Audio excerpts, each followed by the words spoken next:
ክብርት ከንቲባችን አንድ እንዲያውቁ የምፈልገው ነገር ማለት ነው ሰንደይ ገበያና መንደይ ገበያ ተብሎ የተቋቋመው በየመንገዱ ድንኳን ጥለው በየሰፈሩ በሞኖፖሊ ይዘውት በትልልቁ ድንኳን አዳራሽ ይዘውት የራሳቸውን ሀብት የሚያከማቹትን ሰዎች እንደው ተመልክተዋል። ምክንያቱም ሰንደይ ገበያ እየተባለው ህዝቡን ለማረጋጋት ዋጋ ግሽበት ለማድረግ መሰለኝ። አሁን እነሱ ግን ምንድነው የሚያደርጉት? በጣም የበሰበሰ ሽንኩርትና የተበላሸ ሽንኩርት ነው የሚያቀርቡልን። 5 ኪሎ ብለን ከገዛን ሽንኩርቱ 2 ኪሎ ነው የሚሆነው። ምንም አንድም ጤነኛ ሽንኩርት አይወጣለትም። ድንች ስንገዛ ከጭቃ ጋር ሁሉ እየለወሱት ነው መሰለኝ የሚመጡት። እንዳለ ጭቃ ነው ድንቹ። አቮካዶ ብለው የሚያቀርቡት አቮካዶ ጥሬ አቮካዶ ነው። ቤት አብተን ስናበስለው አበሳሰሉ የብዙዎቹ ያስቸግራል፣ አበሳሰላቸውን ስለማንችልና ጥሬ ስለሆነ ቤት እዚህ ጋር በጨርቅ ተጠቅልሎ በሆነ ነገር ተደርጎ ሲቀመጥ አቮካዶ ወይ ይበላሻል ወይ በሰብሳል ወይንም ይደርቃል ሳናውቀው ማለት ነው። እና አበሳሰሉን ስለማናውቀው እና እዛ አካባቢ የሚሸጡት ጠቅላላ የዋጋ ግብሸት የሚባለው ነገር ግሽበት እኔ ምንም አይታየኝም። እና ይሄንን እንደው አንዳንዴ ወርደው ቢያዩት።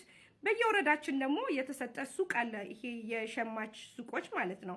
አክሲዮን ተብሏል። የህዝቡ ገንዘብ አለበት። ብዙ ብር በብዙ ሚሊዮን የሚቆጠር ብር ነው ያለው።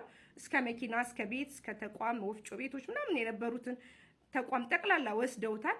እሱንም ወስደውት እየተገለገሉ እያለ እኛ ግን ምንም እየተጠቀምን አይደለም። ጤፍ እየገባ አይደለም እዛ ውስጥ ምንም ነገር የለውም። ጨውና ሳሙና ነው የሚይዙት። ለምንስ ቤቱን ይዘው ተቀመጡ? ሸማች ከተባለ ለምን ባግባቡ ስኳር እንኳን በፊት ያመጡ ነበረ።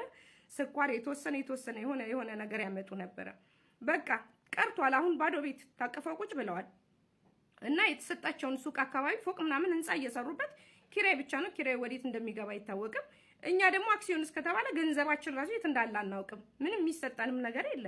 እዛው እርስ በራሳቸው በየአመቱ እየተሿሿሙ ገንዘቡን መብላት ነው ስራቸው። ይሄም ነገር ቢጠናልን የአክሲዮን የህዝብ ነው ተብሎ እስከ ፍርድ ቤት ተከራክረው ያስወሰኑት ነገር ነው። ይሄ የመዝናኛዎች መጠጥ ቤቶችን፣ ስጋ ቤቶችን የሁሉ አካባቢ ማለት ነው። እንደዚህ ካልሆነ ደግሞ የመንግስት ተቋም ቢሆንልን ይሻላል። ህዝቡ የማይጠቀምበት ከሆነ ግለሰቦች በቡድን ተደራጅተው እነሱ ለራሳቸው ጥቅም የሚያካብቱ ሀብት ከሆነ ደግሞ እኛ መንግስት ቢወስደው ይሻላል። እነሱ ከሚጠቀሙበት ማለት ነው። አክሲዮኑ ቢፈርስ ይሻላል። በእንደዚህ አይነት አካሄድ ከሆነ ምንም የምንጠቀመው ነገር የለማ። ስሙ ግን በእኛ ነው የሚነገደው። እና የኢትዮጵያ ህዝብ ከቀን ወደ ቀን ወደ ድህነት ነው። ኑሮ በጣም እየከፋ ነው። ሁሉም ሰው እያለቀሰ ነው። ሁሉ ሰው መንገድ ላይ እናቶች ነጠላ ለብሰው ልጄ ራበኝ፣ ልጄ ጠማኝ እያሉ መንገድ እስክንሄድ መሳቀቅ ድረስ ደርሰናል። እና ሁሉም ሰው ቤት ይቁጠረው ብቻ። እኛ ወተን ስላለምንን ነው እንጂ ሁላችንም ችግር ውስጥ ነን ያለ ነው። ስለዚህ ለምን ሀገራችን ላይ የሚመረት ሽንኩርት፣ በርበሬ፣ ጤፍ፣ ገለመሌ ሁሉ ነገር እኛ ሀገር ምንም ኤክስፖርት የሚደረግበት ከዶላር ጋር የሚገናኘው ነገር የለም።